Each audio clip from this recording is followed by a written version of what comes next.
தமிழகத்தின் தென் கடலோர பகுதியில் மழை பெய்ய வாய்ப்புள்ளதாக சென்னை வானிலை மையம் தெரிவித்துள்ளது. சென்னை வானிலை மைய இயக்குநர் ரமணன் ஞாயிறன்று செய்தியாளர்களை சந்தித்தார். சனிக்கிழமை அன்று குமரிக்கடல் பகுதியில் நிலை கொண்டிருந்த காற்றழுத்த தாழ்வு நிலையானது ஞாயிறன்று காலை மேற்கு நோக்கி நகர்ந்தது. லட்சத்தீவு கடல் பகுதியில் நிலை கொண்டது.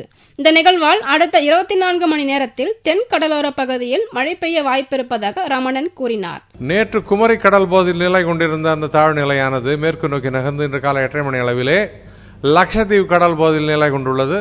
இந்த தாழ்வு நிலை காரணமாக கடந்த 24 மணி நேரத்திலே தென் மாவட்டங்களில் அநேக இடங்களில் மழை பெய்துள்ளது. வட மாவட்டங்களை பொறுத்தவரை ஒரு இடங்களில் மட்டுமே மழை பெய்துள்ளது. வாரம் 24 மணி நேரத்தை பொறுத்தவரை இந்த தாழ்வு நிலை காரணமாக தென் மாவட்டங்களில் அநேக இடங்களிலும் வட மாவட்டங்களில் ஒரு இடங்களிலும் நாம் மழை எதிர்பார்க்கலாம். தென் மாவட்டங்கள் மற்றும் வட உள் மாவட்டங்களை பொறுத்தவரை ஒரு இடங்களில் கனமழை இருக்கக்கூடும். கடந்த 24 மணி நேரத்தில் கமுதி, ஆயக்குடியில் 8 சென்டிமீட்டர் மழையும், பாபநாசத்தில் 7 சென்டிமீட்டர் மழையும் பெய்துள்ளது.